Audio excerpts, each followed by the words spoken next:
Olá, esse é o canal Sérgio Azevedo pela Vida. Obrigado por estar aqui nos assistindo, dando continuidade essa semana ao estudo do Livro dos Espíritos, no Encontro com Kardec, nessa semana Encontro com Kardec número 25, é onde nós vamos discutir as questões 371 a 378. É um tema muito interessante que fala sobre a idiotia e a loucura. Um breve esclarecimento, esses termos, principalmente a idiotia, é um termo que se usava antigamente, hoje em dia é muito pouco utilizado nesse sentido da literatura medicinal, médica, né?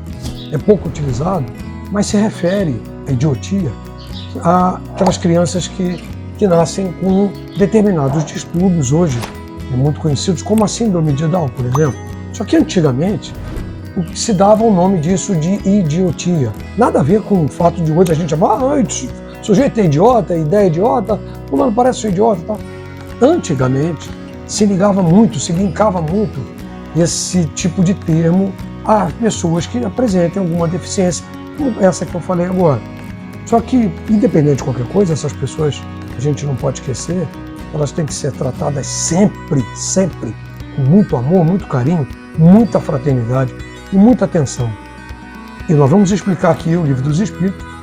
Os Espíritos nos explicam por que essa consideração. A mesma coisa em relação à loucura, que a gente sabe que a loucura é uma deficiência mental. É uma pessoa que tem algum tipo de problema neurológico, neurofísico. Não sei, os entendidos é que sabem a terminologia correta, e que não consegue desenvolver bem as suas faculdades mentais. E os Espíritos nos indicam que há também aí, nesse caso, uma definição espiritual para essa situação. Vamos apreciar aqui as questões e a gente volta mais tarde um bocadinho. Idiotismo, loucura. Perguntas 371 a 378. Tem fundamento a opinião segundo a qual os cretinos e os idiotas teriam almas de natureza inferior? Não. Eles têm almas humanas, muitas vezes mais inteligentes do que pensais, mas que sofrem da insuficiência dos meios de que dispõem para se comunicar, da mesma forma que o mudo sofre por não poder falar. Qual é o objetivo da providência ao criar seres infelizes como os cretinos e os idiotas? São espíritos em punição que habitam corpos de idiotas.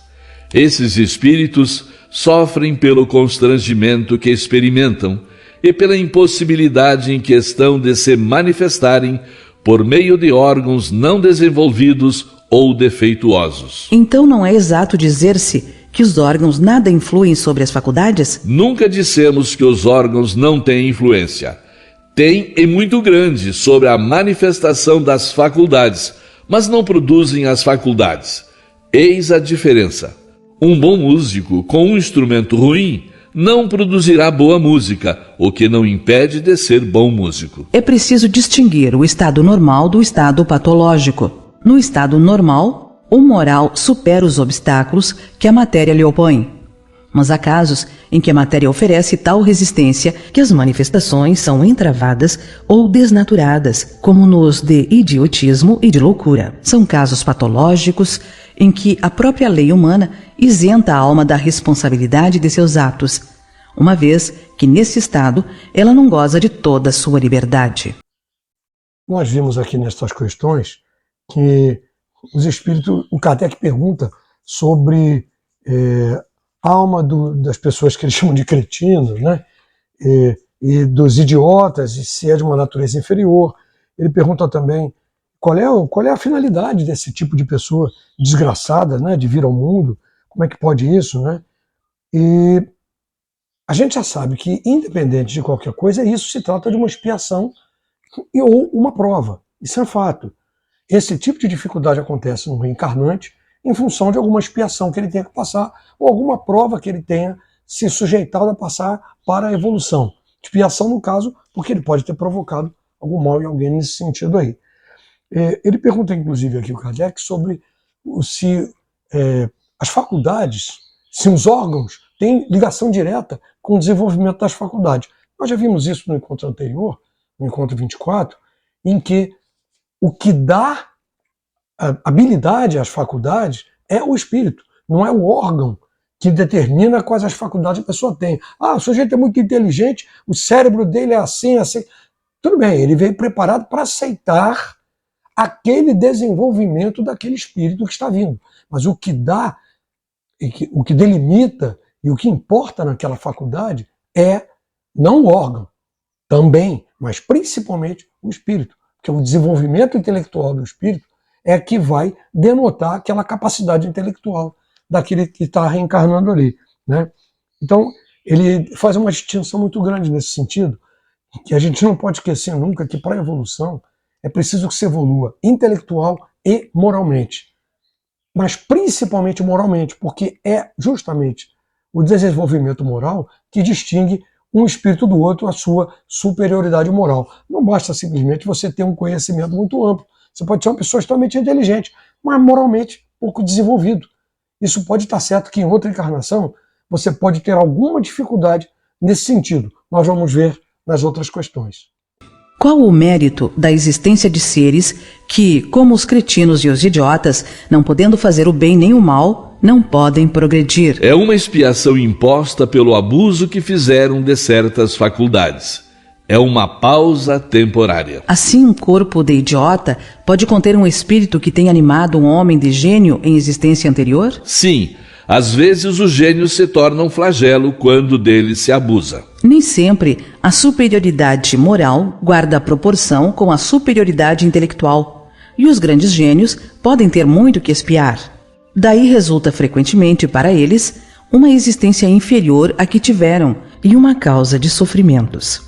Os entraves que o espírito experimenta em suas manifestações são para ele quais algemas que restringem os movimentos de um homem vigoroso. Pode-se dizer que os cretinos e os idiotas são estropiados do cérebro, como o coxo o é das pernas e o cego o é dos olhos.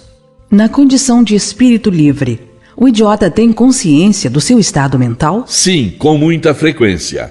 Compreende que as cadeias que impedem o seu voo são uma prova e uma expiação. Qual é a situação do espírito na loucura? Quando em liberdade, o espírito recebe diretamente suas impressões e exerce diretamente sua ação sobre a matéria. Mas quando encarnado, encontra-se em condições muito diferentes e na contingência de só o fazer com auxílio de órgãos especiais. Se uma parte ou o conjunto desses órgãos for alterado, sua ação ou suas impressões no que diz respeito a tais órgãos se interrompem. Se perde os olhos, fica cego. Se o ouvido, torna-se surdo, etc. Imagina agora que o órgão que preside aos efeitos da inteligência e da vontade seja afetado ou modificado, parcial ou totalmente, e te será fácil compreender que o espírito, não tendo mais a seu serviço senão órgãos incompletos ou alterados, deve entrar num estado de perturbação do qual, por si mesmo e no seu foro íntimo, tem perfeita consciência, mas cujo curso é incapaz de deter. Então é sempre o corpo e não o espírito que está desorganizado? Sim, mas convém não perder de vista que assim como o espírito atua sobre a matéria, também esta reage sobre ele dentro de certos limites, e que o espírito pode encontrar-se momentaneamente impressionado pela alteração dos órgãos pelos quais se manifesta e recebe as impressões.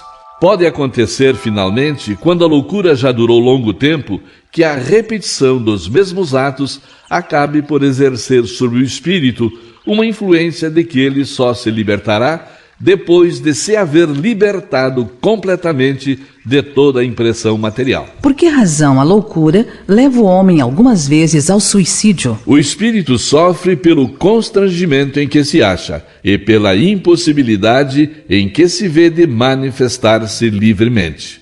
Por isso, procura na morte um meio de quebrar seus grilhões. Depois da morte, o espírito do alienado se ressente da perturbação de suas faculdades? Pode senti-lo durante algum tempo após a morte, até que esteja completamente desligado da matéria.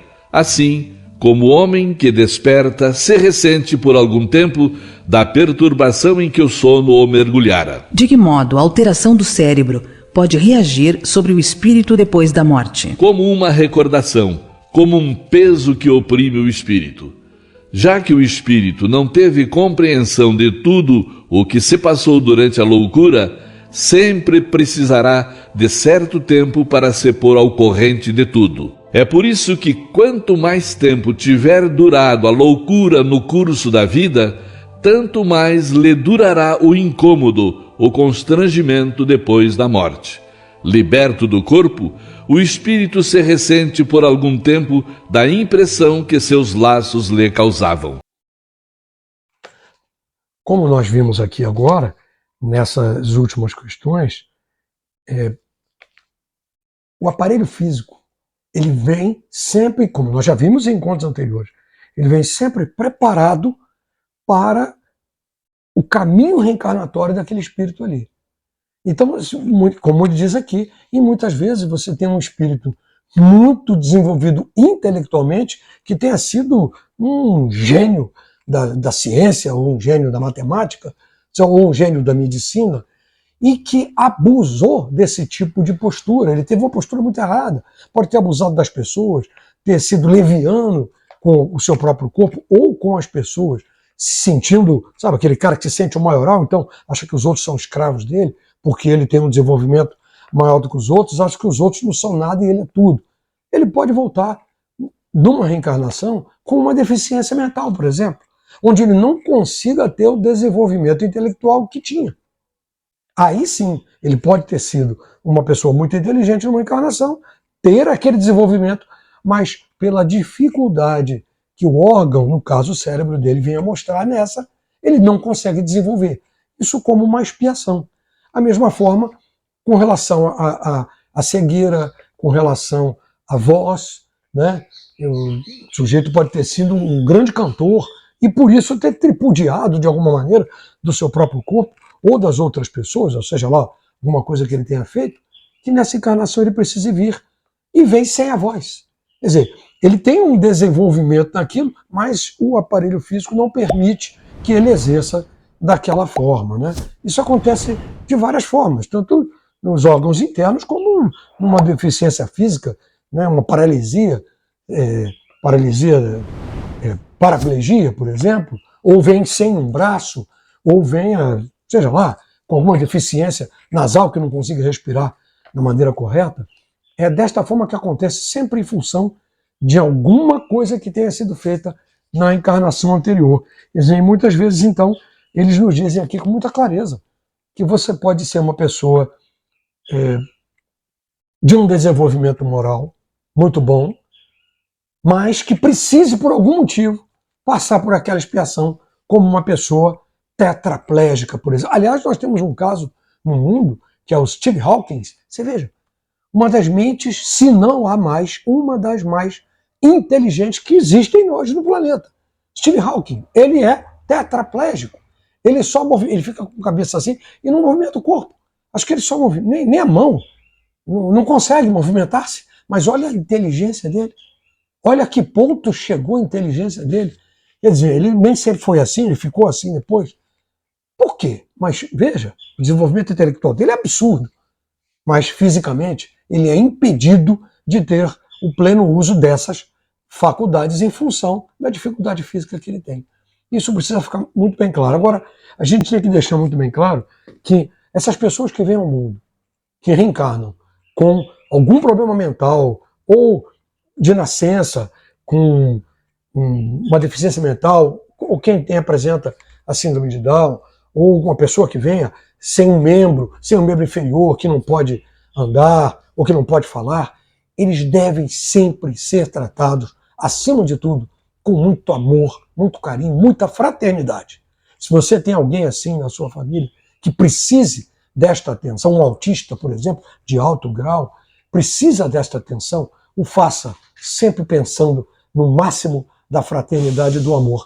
E se você não tem alguém ligado a você assim, mas conhece ou pelo menos conhece pessoas assim, procure dar o seu apoio moral a essas pessoas que estão apoiando a esses que estão nesse sentido e diretamente para esses, porque é através do amor e da fraternidade que a gente desenvolve moralmente. E esse é o caminho direto para o crescimento, para a evolução e para o caminho de Deus. Tenha sempre em mente que, disse Kardec, fora da caridade não há salvação.